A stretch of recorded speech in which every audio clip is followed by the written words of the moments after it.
Seja bem-vindo ao mundo curioso da minha cabeça. Este podcast existe para eu falar sobre tudo que eu quero dividir com o mundo.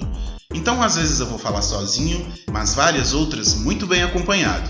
Porque você sabe, eu não ando só. Você vem? Eu vou. Vai, Vitor! Eu nunca tinha parado para pensar que tarô e psicologia têm algo em comum. Eu tô falando do preconceito que as pessoas têm sobre esses dois assuntos? É também, mas não é só isso. Além de quebrar esse tabu em vários pedaços, vamos falar também sobre um outro ponto em comum. É a pororoca que se forma no encontro do tarô e da terapia, que é o autoconhecimento. E para dar algum respaldo e credibilidade para esse episódio, eu tenho dois convidados. O primeiro é um cara que é psicólogo, presidente, militante, coordenador, membro, sim, a bio dele no Instagram parece os comentários de um post de sorteio que tem vários arrobas de tudo que ele faz, e ele ainda arruma tempo para ser gato. Seja bem-vindo, Pedro, pode se apresentar de forma decente, que eu não sei se eu fui capaz de fazer isso. Nossa, eu tô me sentindo honrado. Muito obrigado, Vitor. Eu sou o Pedro, eu sou estudante de psicologia na PUC Minas, estou no meu 8º período de curso. Faço esse um tanto de trem aí que o Vitor mencionou também. E nas horas vagas, assim, eu tô gostando de brincar com a bruxaria, né? Brincando um pouquinho com o tarô também. Legal. E agora eu vou chamar aqui a próxima convidada, que o babado é o seguinte. Se quiser falar de amor, fale com ela antes de falar com o Marcinho. Inclusive, pode falar e perguntar sobre quase tudo que você quiser, mas o que as cartas vão te dizer é problema seu. E ela vem servindo beleza, carisma e nenhum segredo, porque apesar de eu conhecer ela há pouquíssimo tempo, nosso amigo em comum, fofoqueira, me contou tudo sobre a vida dela. Pode vir, Gabi Oliveira. Ai, eu amei. Minha vida é um livro aberto, meu Deus. Muito obrigada. Eu sou a Gabi, né? Tenho 26 anos, sou da área de comunicação, formada em publicidade, trabalho como assistente de marketing atualmente, mas gosto muito da espiritualidade envolvida aí em tempo integral, mesmo quando eu trabalho com outras coisas, e sou taróloga há mais ou menos uns 2 anos e meio. Gente, eu falei lá atrás de preconceitos e assim, eu não vou sentar no meu rabo para falar dos outros, né? Porque eu tinha um pouco de preconceito com o tarô, por exemplo. Inclusive um pouquinho também com a questão da terapia, mas depois de um tempo isso foi passando. Inclusive, mudou no dia 20 de outubro de 2025, eu marquei a data, foi quando eu tirei as cartas com Gabi, e aí eu acabei com uma grande parte desse preconceito que eu tinha. E muito dele vinha porque eu achava que seria uma coisa assim, sei lá, essas cartas não vão resolver a minha vida e de fato não serve para isso, né? Assim como a terapia não serve para resolver a vida, o tarot também não é por aí. Tem muito sobre autoconhecimento, né? Como que vocês veem isso? Assim? Vocês percebem as pessoas com essa dificuldade para separar as coisas? Eu vejo uma dificuldade muitas vezes, mas eu entendo o porquê dessa dificuldade. Vou falar aqui da parte do tarô, né? As pessoas, quando elas me procuram, elas estão sempre muito angustiadas com alguma questão ou com muita dúvida, sem saber o que fazer, querendo uma ajuda. Muitas vezes a primeira pergunta que a pessoa faz é como que decisão que eu tomo, o que é melhor eu fazer, não sei como que eu faço. São sempre questões que deixam as pessoas ansiosas, sabe? Quando a gente tá angustiada, a gente só quer tirar aquela dor de qualquer forma, né? Então, o que eu faço para resolver isso? Eu vejo que é uma dificuldade muitas das pessoas quando elas procuram, mas entendo, sabe? Tenho empatia. Não é o melhor momento para fazer uma consulta, mas conseguir entender o porquê que isso acontece. Pedro, você também sente isso? Em partes, eu concordo muito, assim, quando a Gabi fala que às vezes é por conta de uma angústia, de um desespero, não saber o que fazer. No senso comum, a gente acha que tanto na psicoterapia, quanto no tarô, até mesmo em outros campos da fé, né, e das crenças, a resposta pode vir do nada, ou pode vir do outro, e não de uma construção que é também muito pessoal, né? Uhum. Logo no comecinho, você foi fazendo a introdução e você disse, assim, a perspectiva da autodescoberta. E muitas vezes, quando uma pessoa está ansiosa, está aflita, ela acaba se desencontrando consigo mesma. E às vezes ela vai procurar um outro para afirmar isso por ela. E aí, na minha concepção, isso não é a função nem da pessoa que é psicoterapeuta e nem da pessoa que é taróloga, assim, porque a gente não está numa posição de dizer quem o outro é, e sim em uma posição em que o outro possa utilizar desse trabalho para se encontrar. quando eu comecei a pensar sobre esse assunto, foi logo depois também de começar a terapia e entender esse processo, assim. Eu me vi questionando isso, assim, o tanto que a gente joga para o outro essa responsabilidade que é nossa, né? E, óbvio, quando eu falo desse preconceito com a terapia, é porque muita gente, por exemplo, pensa, terapia é só para quem é doido, sabe? Né, a fala é exatamente essa. Não tem problema de cabeça, esse tipo de coisa. No tarô é uma coisa de eu acredito em Deus, eu não acredito nessas coisas, se mistura demais, né? O conceito de cada coisa. Eu queria que vocês tentassem definir assim tarologia ou a taromancia ou psicoterapia, tentar definir para as pessoas o que é cada uma dessas coisas. Tarologia, ela já é um estudo mais aprofundado do tarô, né? Então, e dos seus símbolos, assim, do seu funcionamento, ou inclusive o exercício, né, constante da taromancia. A taromancia em si, ela é basicamente uma das práticas das mancias, né, que são as adivinhações. O tarô não é utilizado só para mancia em si. Ele pode ser utilizado para diversas questões, práticas, rituais, mas na taromancia em específico, aí a gente já parte para a perspectiva da adivinhação. Bom, a psicoterapia, ela já é estabelecida por um outro critério, né? Eu acho que a metodologia que a gente utiliza para estudar tanto o tarô quanto outras ferramentas espirituais, sejam elas quais forem, ela é diferente da metodologia científica que você precisa utilizar para estudar a psicoterapia enquanto um todo. Além disso, né, o psicoterapeuta, normalmente, ou ele é psicanalista, ou psiquiatra, ou psicólogo, ou ainda, pelo fato de não ser uma prática regulamentada no Brasil, então específica de uma profissão, quase qualquer pessoa assim, tem o direito de se autodeclarar psicoterapeuta. É legal? Não é bacana. Ilegal no termo jurídico? Não é. O ilegal seria a pessoa se autodeclarar psicóloga ou psiquiatra sem ser. Mas o método em que essa psicoterapia vai se estruturar vai ser com abordagens, teorias e conceitos específicos de áreas de uma ciência acadêmica. E não é que o tarô não tem uma ciência própria, tanto que a gente tem, inclusive, as ciências da religião, né? Que tem metodologias próprias de busca, pesquisa e produção de ciência a partir da perspectiva do estudo do funcionamento de algumas religiões.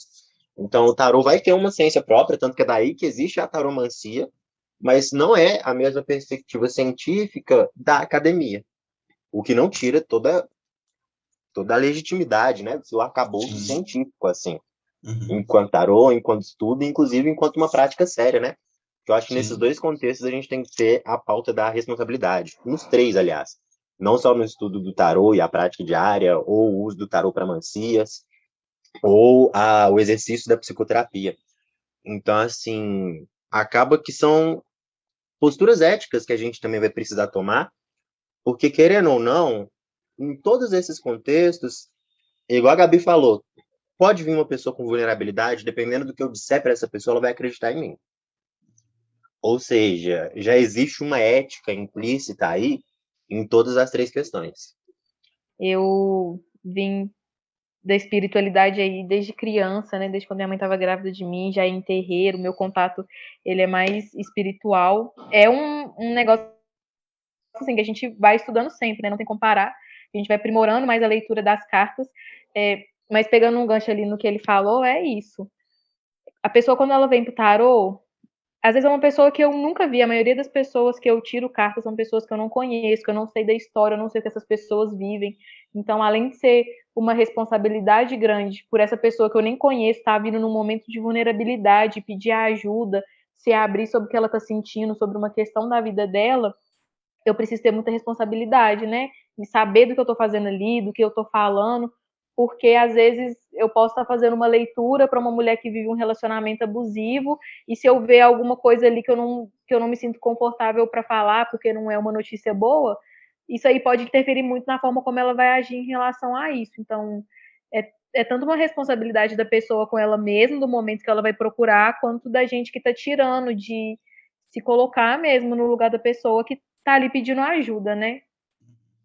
Vocês percebem que quando chega para vocês, eu, por exemplo, quando eu fui tirar as cartas, eu ainda estava num processo ligado à espiritualidade que era uma coisa meio cética, assim, eu não frequentava nenhuma igreja, nenhum terreiro, agora que eu estou interagindo mais com isso, assim. Eu fui com uma coisa única e exclusivamente sobre as cartas, eu não esperava mais nada além disso, não tinha nenhuma outra expectativa. Vocês acham que essa falta de conhecimento das pessoas sobre o que são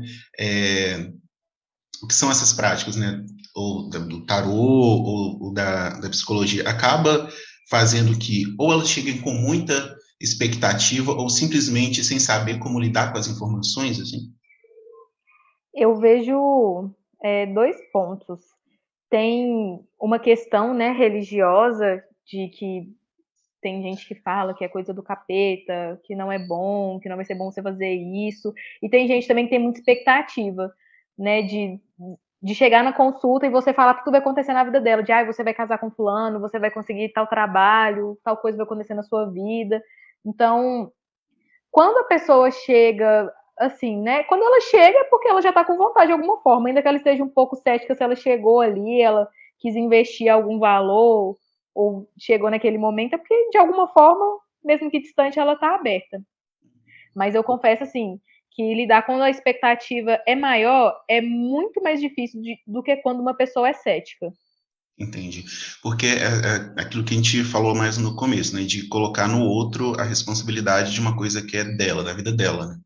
Agora que a gente já deu esse contexto, assim, mais ou menos do que é e de como a gente percebe as pessoas interagindo com isso, eu queria que vocês contassem para mim, para as pessoas que estão escutando a gente, alguns casos, assim, vocês dessem alguns exemplos de como as pessoas chegam, contar alguma coisa mais específica. Pedro, você tem algum caso, assim, para contar para a gente? É toda hora. É por isso que eu comecei a cobrar para fazer leitura de caso amoroso, porque eu acho que a Gabi vai rir quando eu falar daqui. É assim, a pessoa, ela pede uma leitura para você agora, para uma conjuntura amorosa, né? O que está acontecendo na relação. Você fala para ela daqui a 2 minutos, ela te chama de novo perguntando, e agora? Já mudou alguma coisa? Então, assim, é a recusa no compreender o que está sendo dito ou repassado ali e, às vezes, buscar uma resposta em específico. Então, é sempre, tira mais uma carta, vamos mais uma vez. E, assim, como se, de fato, a gente estivesse nessa posição de alterar, eu vou dizer, as linhas do destino, porque eu acho que tem essa projeção, né? As pessoas pensam, é manstia, então tá lendo o futuro, é adivinhação, se você tá lendo, você pode falar que eu posso fazer. E assim, é complicado. Quase sempre, às vezes eu falo, olha, não vou nem cobrar, mas não dá mais pra gente continuar, porque eu não consigo te dar o que você quer. E já Nossa, aconteceu, por acontece exemplo, tanto. de alguém que chegou e fez a leitura ali, as cartas e tal, encerrou o atendimento, e depois essa pessoa volta, tipo, não aconteceu aquilo, não sei o que, meio que te cobrando. Gabi, já aconteceu isso com você? Acontecia mais no início, mas eu sinto que no início também eu não me posicionava tão bem com relação às coisas, sabe? Hoje em dia eu já faço a leitura falando, olha, meu limite é esse, eu consigo ver isso, a questão é assim, é uma possibilidade, não quer dizer que é uma certeza. Tô falando aqui, né? Mas a vida acontece conforme você vai vivendo, você vai agindo e fazendo suas escolhas, então eu não tenho controle. Já acontece sim, de muita gente vir falar, nossa, aconteceu exatamente assim. E de algumas pessoas falando, não aconteceu do jeito que você falou, mas é que nem você disse, né? Não é bem assim que funciona. Aí eu já fico até aliviada. Eu também Uhum. dei uma mexida nessa questão do valor, porque quando eu cobrava mais barato, eu era muito mais cobrada também, as pessoas elas vinham com muito mais cobrança, querendo uma garantia. Às vezes eu acabava de falar, né? Nossa, esse relacionamento dá certo? Não, não dá, tá aqui muito complicado, um tanto de carta assim indicando um relacionamento tóxico, abusivo. Aí depois a pessoa perguntava: "Mas e se eu investir? E se eu tentar? O que eu posso fazer para mudar isso?" E aí é complicado, Uhum. mas acontece com frequência também. Tá. Uma coisa que eu queria saber de vocês também, ainda sobre o tarô. Tem algum assunto que eu não sei se é meio que proibido, não sei se é exatamente essa palavra, mas que vocês não podem falar sobre nas cartas, na leitura, a pessoa chega querendo saber, sei lá, eu quero saber se eu vou morrer ano que vem, sei lá, umas coisas assim, ou se eu vou ficar doente, sabe, coisas assim. Tem Depende. alguma coisa que vocês não conseguem falar ou não podem? Depende muito, assim. Por quê? Existem diversos métodos de você ler o tarô, né? Inclusive, tem vários tipos de baralhos diferentes. E, por exemplo, Gabi, se eu estiver errado, você até me corrige. Mas a própria Gabi falando, né, que ela tem todo esse processo de crescer no terreiro, todas essas questões. Dependendo do seu fundamento na taromancia, tem coisas que você não pode falar, porque você não está lendo as cartas sozinho. Tem Uhum. entidades lendo as cartas com você está sendo só um instrumento. E tem coisas que você não pode chegar e falar para uma outra pessoa, porque isso diz o desenvolvimento dela, inclusive com as próprias entidades na espiritualidade. Então vai sempre defender não, foi mal. Depender de qual que é o fundamento da pessoa que está ali fazendo essa leitura. E principalmente da pessoa que está pedindo a leitura também. Porque, por exemplo, eu não sou iniciado em terreiro, por mais que assim, todo o meu processo de evolução e libertação espiritual, inclusive a minha chegada na psicologia veio, né, do meu processo de chegada no terreiro, de conhecer o terreiro, por mais que eu não seja iniciado. E assim, tem pessoas que, durante a leitura, eu vejo ou leio coisas que eu falo, olha, isso aqui eu não vou contar, não. Porque eu já sei que diz de um processo muito pessoal dessa pessoa também. E que eu não posso só chegar falando rasgado. Até aquilo que a gente falou um pouquinho mais cedo. É a ética na leitura. Perguntar, pode perguntar o que quiser. E quem está ali respondendo, pode responder o que quiser também. Porque são várias metodologias, vários fundamentos diferenciados. Agora, dependendo do contexto, do que essa pessoa que está fazendo uma leitura acredita, né? Tem consequências. Eu gosto de pedir muito quando eu vou começar a tirar a carta, eu peço licença para os guias da pessoa que está se consultando, peço para ver só aquilo que eu posso falar, mas quando vem alguma coisa e eu sinto de não falar, eu vejo que vem mais como uma orientação até para saber como lidar com essa pessoa, de olha, tá acontecendo isso aqui, então toma cuidado como você vai falar, porque às vezes a pessoa pode não receber muito bem. Sempre falo também que, né, existem várias pessoas, né, que tiram de forma diferente, usam métodos diferentes, mas eu pessoalmente não vejo questões de saúde, se fulano fez trabalho para mim ou não, não é uma coisa também que me cabe ver, sobre pessoas que já morreram, tem uns tópicos que eles são mais delicados. Eu gosto de ser sempre muito sincera, até quando é uma questão que tudo bem olhar, eu falo, olha, tenho dificuldade com isso, às vezes as pessoas pedem ajuda para interpretar algum som, eu falo, nossa, difícil, eu tenho dificuldade em interpretar os meus, então ajudar alguém também complica. Mas não porque é proibido falar sobre, mas cada pessoa que tira vai ter, né, a sua limitação também. Sim. E todo esse contexto do tarô, ele está ligado diretamente a Umbanda ou Candomblé, ou existem formas de trabalhar isso sem necessariamente estar ligado à religião? Eu não acredito que precisa estar ligado à religião. Eu vejo essa ligação muito forte com a Umbanda por causa da religião mesmo, né? Dessa questão da conversa com os guias. Os guias, eles já estão ali no astral e eles já veem coisas que a gente não consegue ver tanto. Mas os baralhos, a gente tem os arcanos maiores, né? E tem os arcanos menores, que são os naipes que a gente já conhece. Espadas, copas, ouros, e paus. Então, cada carta tem o seu significado, mesmo com os baralhos diferentes, é como se ela tivesse ali uma base mesmo de significado, que em cada baralho vai ser desenvolvido de uma forma, mas é algo que pode ser estudado, tanto que todo baralho ele sempre vem com um livro explicando o que cada carta está querendo dizer. Não que é só aquele significado e ele é literal, né? Ele vai fluir de acordo com as perguntas e de como as cartas vêm na hora também, mas é algo que a gente aprende. Mesmo dentro do terreiro, o primeiro contato que eu tive com carta foi no terreiro, com uma cigana. Mas a segunda vez já foi com uma taróloga na internet. Eu estava até tirando com ela ontem, gosto muito dela. E assim, foi vendo ela tirando para mim, fazendo aquilo pela internet, eu fiquei extremamente fascinada que eu fui comprei o primeiro livro e o primeiro baralho e comecei a estudar. E no início, assim, não via nada. Então, é uma coisa que ela pode ser desenvolvida. Não é que você precisa ter um dom especial para fazer. Pedro, eu queria agora puxar um pouquinho aqui pro lado da psicologia, assim. Quando a gente fala desse autoconhecimento para conseguir lidar com suas próprias questões, você percebe que existe também uma cobrança quase que clínica do tipo, eu já fui em tantas sessões da terapia e ainda continuo tendo problema com tal coisa. É, acontece isso, assim, você percebe que existe esse tipo de demanda também? Nossa, demais. Principalmente porque hoje em dia a gente vem vivenciando uma fase da lógica de funcionamento do capital e das nossas relações de produção, né? Em que a Uhum. gente quer tudo para ontem. E assim, a psicoterapia é um processo. E eu acho que, inclusive, até a taroterapia, a espiritualidade em si, tudo que diz respeito ao autoconhecimento é um processo. E tudo que diz respeito à saúde, inclusive a mental, é um processo também. Assim, nem mesmo quando você está com o órgão todo arregaçado, você faz uma cirurgia para tirar ele, ou você melhora de uma hora para outra. E a psicoterapia passa por esse processo. A gente às vezes precisa voltar lá no passado da pessoa para resolver trauma, para resolver questões.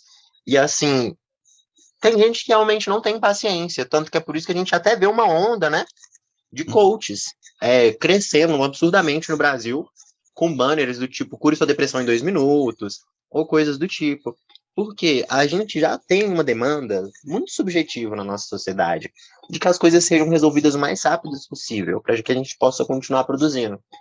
E a gente, inclusive, tem embates na própria psicologia, na própria psicanálise, na própria psiquiatria, no seguinte sentido: ok, qual a nossa função? Manutencionar o sofrimento de uma pessoa para que ela volte a produzir, sendo que o sofrimento já está justamente na estrutura da produção? Então, assim, a gente tem esses embates internos, sabe? Um discurso muito ético-político mesmo, assim, do que é o nosso fazer. Por quê? Quando você está no atendimento clínico como psicóloga, dependendo do que ela te falar, você vai acreditar plenamente. Se ela te diagnosticar com qualquer coisa, dependendo do que ela usar como argumento, vai fazer sentido para você. Então, assim, tem essa dimensão política muito importante, preocupante, né? Do que falar, do que não falar.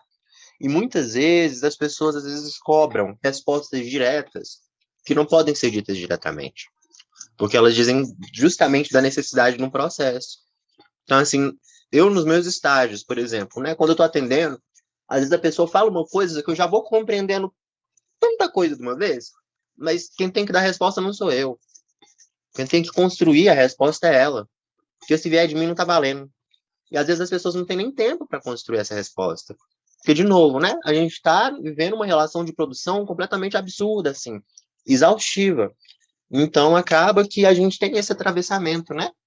Na própria psicoterapia, assim, de que a pessoa passa por inúmeros psicoterapeutas, alguns inclusive são antiéticos, alguns não têm formação para exercer essa função, que é isso, né? Uma crítica que a gente tem que fazer também, assim, se intitular é uma coisa, você saber fazer é outra. E é essa a nossa grande briga com os coaches, né? E tipo, não, Sim. eu sei tratar a depressão, sei tratar a ansiedade. Ok, nós não estamos falando só de tratamento, não estamos falando só de acolhimento, a gente está falando de uma dimensão política que gera isso, né? Não veio do nada, não é biológico assim. E não acontece da noite para o dia. Então tem essa questão, assim, das pessoas conseguirem ou não conseguirem se, se dar nesse processo de autodescoberta, que é muito doloroso. É muito doloroso. Não só na psicoterapia, né? Na própria taroterapia também, em todos os outros espaços que você vai levar o autoconhecimento, entrar em contato consigo mesmo, ou com quem você é muito doloroso. E às vezes você quer que o profissional que está ali te dê uma resposta que está no campo do seu desejo, e não no campo da realidade em si. Então, gente, pegando esse gancho aí do que vocês falaram de pessoas que surgem, né, falando que podem fazer algumas coisas e tal, tanto no tarô, na psicologia, enfim. Isso é mais, ainda mais presente do que eu, por exemplo, que sou uma pessoa leiga, consegue perceber? Vocês veem muito mais isso acontecendo? Nossa, eu ia falar que todo canto. Isso, tipo, da pessoa falar que sabe fazer, que pode fazer, que você está perguntando, né? Uhum, isso. É porque eu acho que a gente, enquanto ser humano, a gente ainda não entendeu que a gente pode fazer tudo, só que não vai ficar bom, entendeu? Tem coisas que a gente pode fazer, só não vai dar certo. A gente pode tentar, na verdade, né? É o que eu tô fazendo com Assim, esse cara, podcast, eu tô tentando.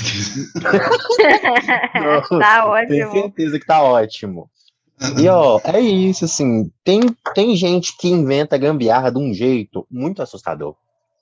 E, assim, não sei se a Gabi também participa, mas pelo fato de não existirem muitas pessoas, tarólogas, ou que discutem sobre a espiritualidade, eu participo de vários grupos, né? Inclusive vários do Facebook. E assim, tem coisas que as pessoas relatam ou publicam que eu fico muito chocado, assim, e às vezes com muita convicção. Entendi. Às vezes surgem dúvidas também em que as pessoas perguntam na humildade, querendo aprender, e que as respostas também são absurdas, assim, e a resposta absurda é dita com convicção também. Então, assim, às vezes a pessoa realmente acha que tá, tipo, abalando 120.000%, só que, na verdade, tá uma coisa muito assustadora. Que é bem complicado, né? Você. É isso, você não, às vezes não entende o contexto que aquela pessoa tá inserida, né? As violências que ela sofre, você não tem muita noção disso, aí você vem de uma resolução muito fácil das coisas, que é só você acreditar, ou só usar aquele método ali que funcionou para aquela pessoa, que também vai funcionar para você. Não é legal, não, né? É feio. Eu também já vi, assim, muitas tretas no Mundinho Tarô BR. Eu acompanho muitas tarólogas no Twitter, no Instagram, escuto uns podcasts e já vi falando, né, de gente que tava vacilando. A gente tem que Aham. tomar muito cuidado. Às vezes você entra num perfil, eu lembro até que você falou que ia perguntar sobre isso. É muito difícil de você identificar se aquela pessoa, se ela estudou mesmo, se ela se preparou bem para fazer aquela consulta, se ela vai conseguir te ajudar ou se vai acabar complicando mais alguma questão, ou te dar uma informação equivocada. Aham. Então, é complicado. Quando vocês começaram a falar sobre essas pessoas que aparecem prometendo milagre, né? Eu comecei a pensar isso. Será que tem como a gente se defender?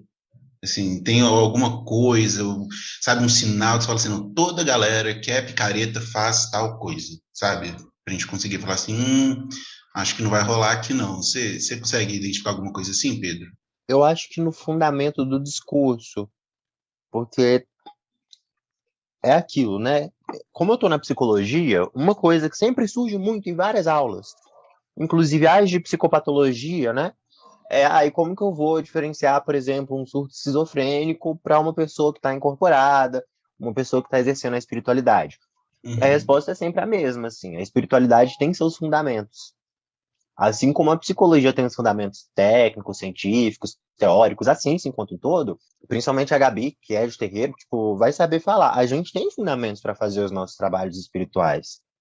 Tem, inclusive, os fundamentos da lógica de funcionamento da incorporação. Então, é assim que a gente diferencia algumas questões. E quando no discurso uma pessoa já está prometendo milagre no marketing, né? Aí uhum. eu não falo não só no tarô, mas até mesmo no coach. Aí você já pode colocar o pé atrás. Porque o trabalho espiritual, magístico, da bruxaria, religioso, ele vai exigir esforço. Essa perspectiva da espiritualidade individual, uma prosperidade individualizada e individualizante, né? Quando ela te promete um discurso de que você vai conseguir as coisas simplesmente por pedir ou por mentalizar, aí você já pode ter certeza, você está sendo enganado. Porque, assim, todo trabalho espiritual demanda algo, nem que seja energia. Energia, esforço, dedicação. E quando uma pessoa vem te prometendo algo sem esforço algum, ou ainda, né, te cobrando só dinheiro, aí você já pode ficar com o pé atrás. Então, assim, é isso. Agora, tem pessoas que realmente também têm um discurso que no que a pessoa fala parece que está sendo um milagre que ela faz, mas realmente ela consegue. Então, Entendi. assim, mas aí, o que acontece? Essa pessoa é recomendada. Essa pessoa, ela vira, inclusive, agora que a gente está estourando nas redes sociais, ela vira famosinha nas redes sociais. Ou então ela passa a ser recomendada no centro, ela já tem os cartazes delas nos muros, mas ao mesmo tempo, as pessoas já foram, já consultaram, têm Uhum. certeza. Que é isso, né? Eu acho que do mesmo jeito que as pessoas recomendam médico, as pessoas recomendam tarólogo. Eu acho que a gente só não conversa muito sobre isso, mas recomenda. Porque assim, pensa que você pode não saber, mas pelo menos uma pessoa de todo o seu ciclo de amizade já consultou com uma pessoa que é tarólogo.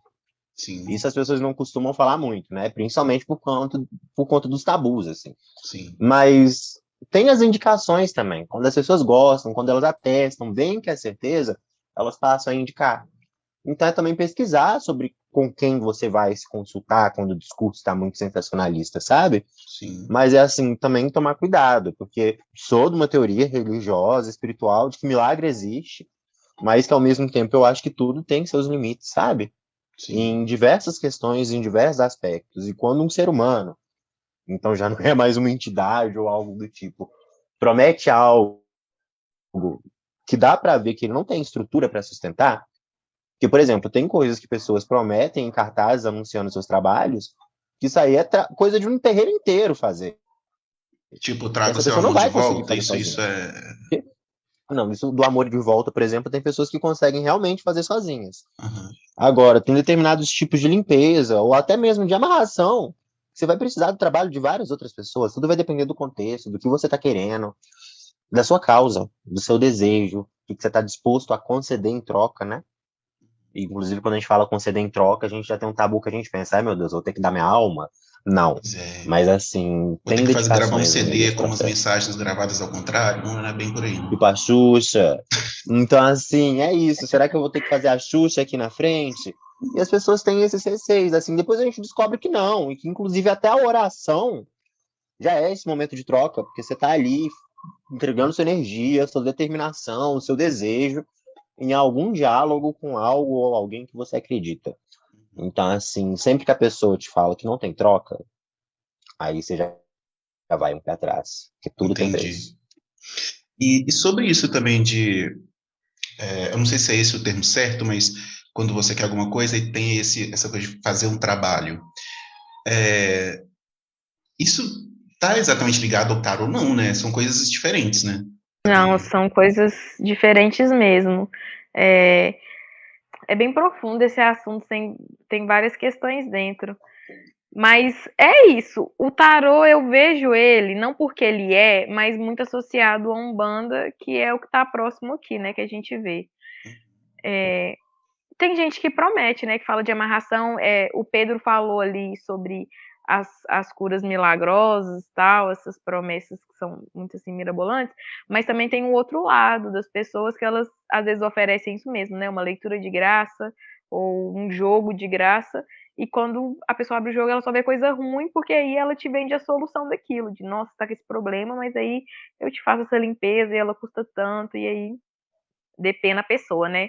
Não Sim. está associado. Eu vejo que essa questão mesmo de fazer o trabalho, de fazer um ritual, ela está mais associada com outros jogos, tipo o jogo de búzios, sabe? A Uhum. gente no centro de Belo Horizonte mesmo tem lugares que parece jogo de graça. Você não precisa pagar nada para você jogar. E teve um dia, uma vez que eu quase entrei, falei, interessante, né? Isso é de graça, mas aí na hora parece que um anjo sussurra de, vai não, filha, nada a ver, sai fora Não vale a dessa. pena correr esse risco. Não Aí vale você a pena acredita correr que esse uma vez eu vi risco. um desse, escrito, ai, de graça. Entrei e perguntei, ai, vocês fazem leitura de búzios? Falaram, jogamos búzios sim. Aí me cobraram. Aí eu não joguei, óbvio, porque eu entrei, eu achei que era de graça. Proibido Mas é cobrar, mas isso. Ah, se quiser pode.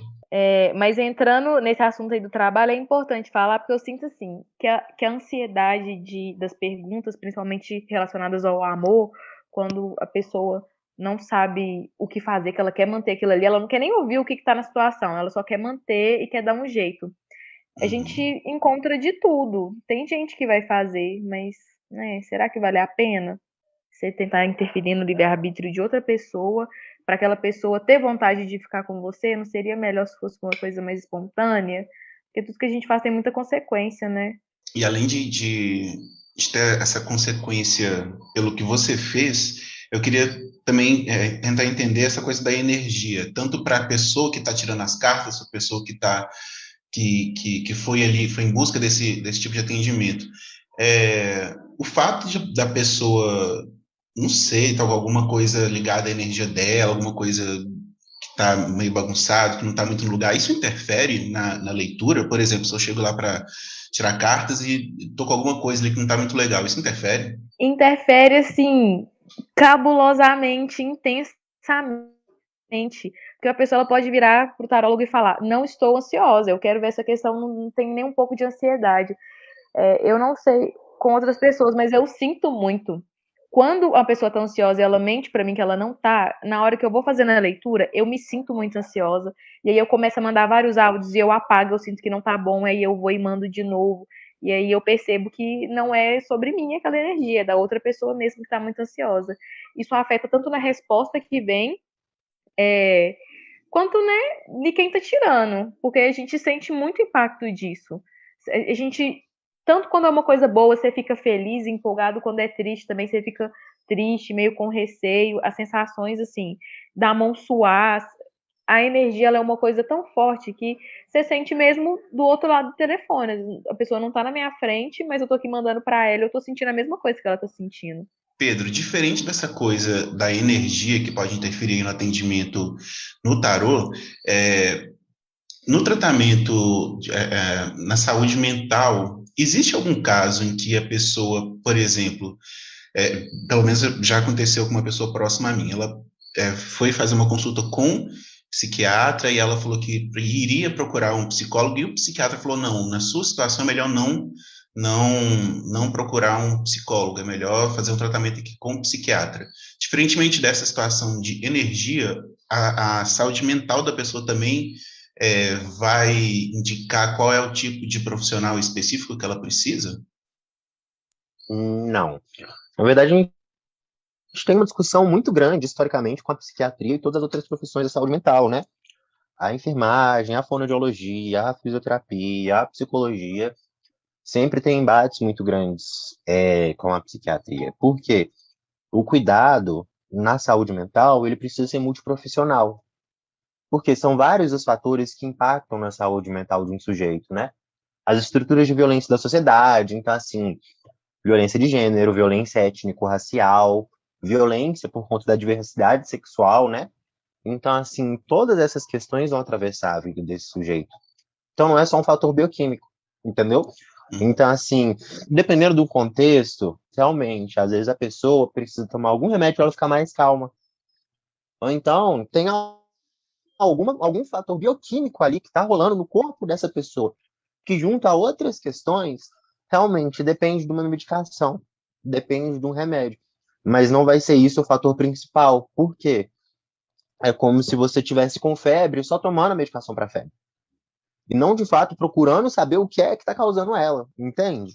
Sim. E o sofrimento mental, e aí quando a gente fala sofrimento mental, a gente já embarca, né? A questão da deficiência mental e intelectual, do transtorno mental, ou outros tipos de sofrimento, né? O próprio sofrimento com preconceito é um tipo deles. Ele impacta diretamente no nosso organismo, isso é um fato, né? Eu acho que o nosso corpo, ele somatiza, ele coloca para fora tudo que está dentro da gente. E no meio disso, não tem como a gente isolar, então, todos os fatores sociais que vão condicionar esse sofrimento. E eu reduzir isso à simples necessidade de uma contenção medicamentosa, eu também reduzir a dor desse sujeito, reduzir essa angústia. Então, assim, uma pessoa que está com sofrimento mental, principalmente se for grave, por exemplo, aqui em Belo Horizonte, né, a gente tem uma rede de atenção psicossocial no SUS que é maravilhosa, assim.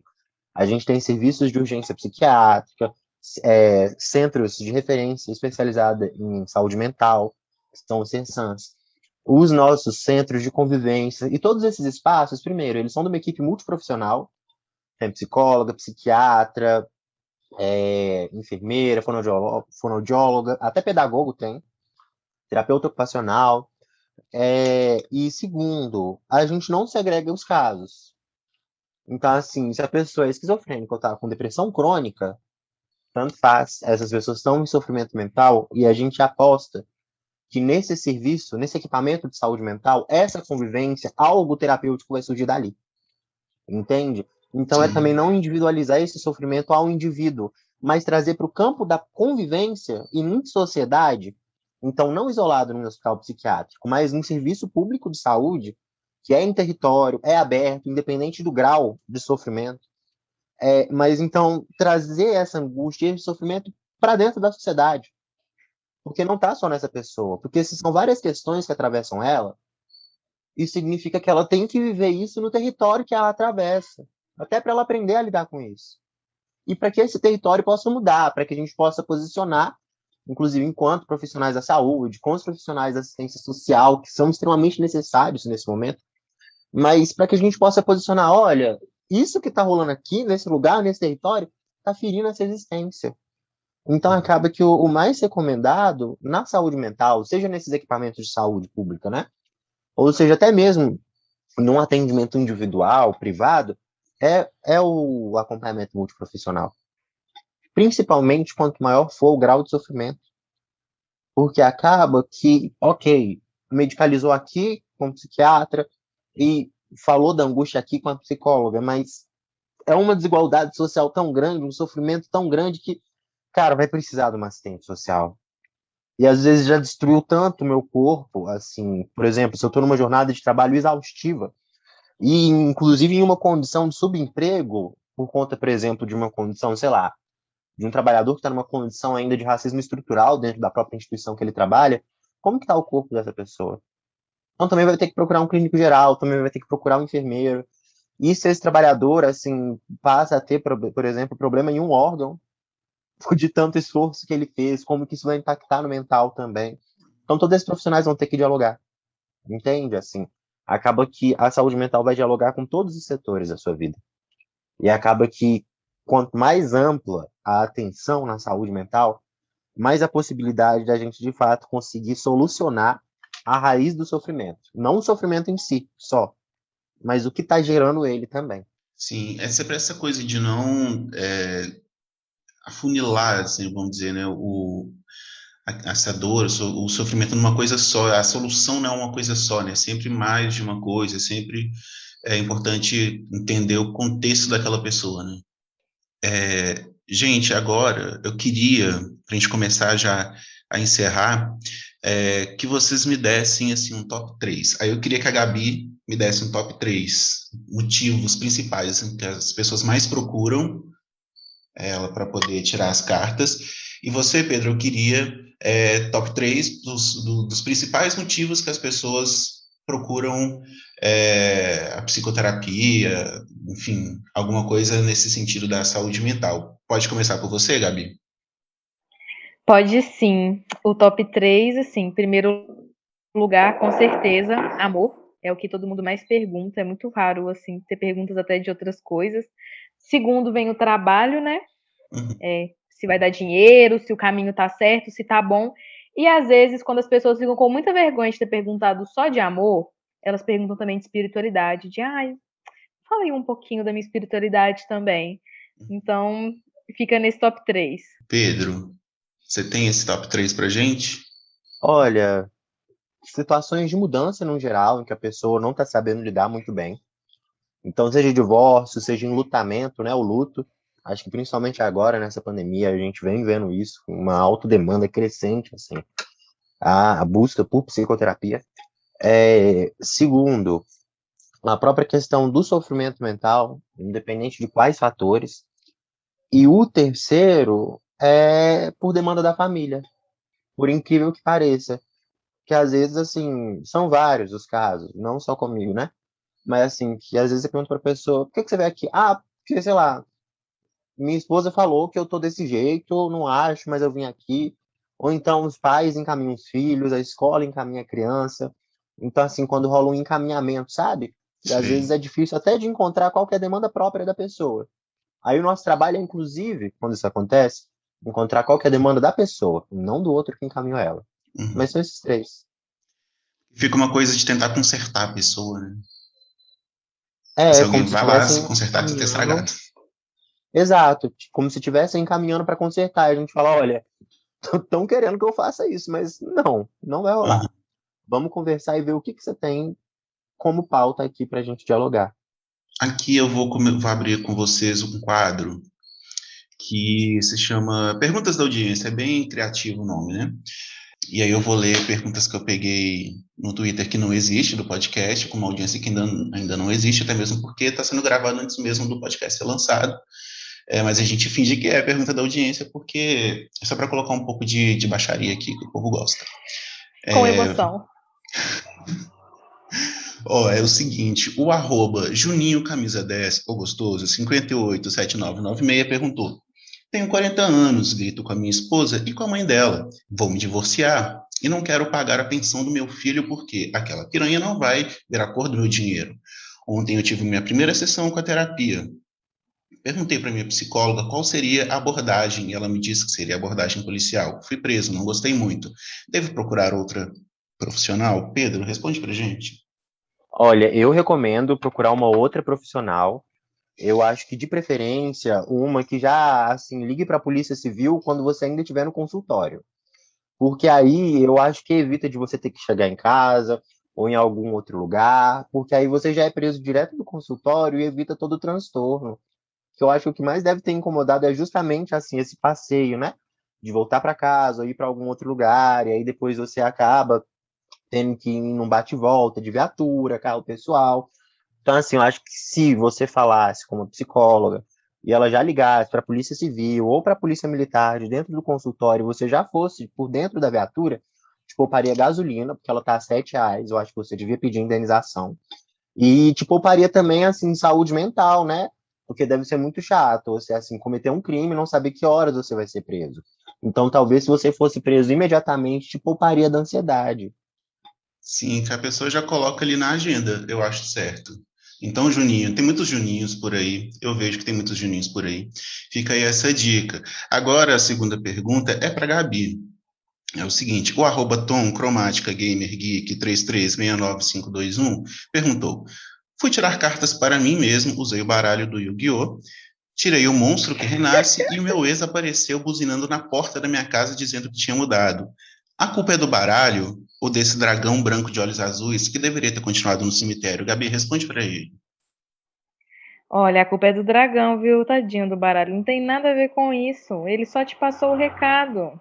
Então é isso, Tom. Não joga a culpa no baralho. Como eu comentei lá no começo do programa, o que as cartas dizem, o problema é seu. E se o dragão voltar, manda ele de volta para o cemitério, não vale a pena. Gente, encerrando assim, bem no baixo nível, eu queria agradecer vocês pela paciência e pela disponibilidade de participar aqui do podcast. Provavelmente, como eu já falei para a Gabi aqui hoje mais cedo, esse vai ser o primeiro episódio dessa temporada e eu estou muito feliz com tudo que a gente conversou aqui, com esse assunto, com os dois assuntos que me interessam muito, e eu acho que tem muita gente precisando se interar mais sobre, para não fazer perguntas como a do Tom e a do Juninho, não é mesmo? Queria que vocês deixassem os arrobas de vocês, os contatos para a galera seguir aí. Gabi. Olha, muito obrigada pelo convite. Eu fiquei muito feliz. Eu já sei que esse é um podcast de sucesso pelo primeiro episódio. Não tô falando por minha causa, viu? Mas sei que vai ser muito interessante. Você vai trazer muita coisa legal para cá e muito obrigada por ter confiado em mim para falar um pouco disso, né? Em mim e no Pedro, mas falando aqui de mim. E é isto. Meu arroba é Próspera Tarô. Porque, né, já que é para acontecer alguma coisa que a gente está falando e botando para fora, vamos chamar prosperidade. Sim. Pedro, você quer deixar aí algum recado, seu arroba? Fala com a gente. Eu queria agradecer, assim, o carinho, a confiança. Queria já deixar, inclusive, um convite para vocês dois, de futuramente a gente dar continuidade a esse diálogo bebendo num bar. Boa. Mas amei conhecer, assim, vocês. Eu já acho que também vai ser de sucesso, mas aí, Gabi, é realmente porque a gente está aqui estreando. Com Mentira. certeza. Vitor, eu adorei a ideia. Tipo, eu acho que foi uma associação muito boa que você fez. Eu acho que são poucas as pessoas que, assim, quando fazem a associação dos temas, tentam dialogar sobre as convergências e divergências entre eles. Acho que foi uma alternativa muito da hora. Estou muito feliz de estar aqui com vocês. Meu usuário do Instagram é @tedropeixeira. Pode seguir, que eu tenho uma assessora que chama Britney Spears. Ela pode me ajudar a seguir vocês de volta. Tá bom? Muito obrigado. Eu amo. Gente, com certeza, se esse episódio vai ser um sucesso, é por causa de vocês, né? Eu trouxe gente foda que entende no negócio, que entende de babado, para poder dar credibilidade, porque se dependesse de mim, meu filho, o negócio não dava, não ia rolar. Os contatos dos dois vocês podem encontrar lá no site vaivito.com. O meu arroba vaivito em todas as redes. E é isso. Muito obrigado, gente. Até a próxima.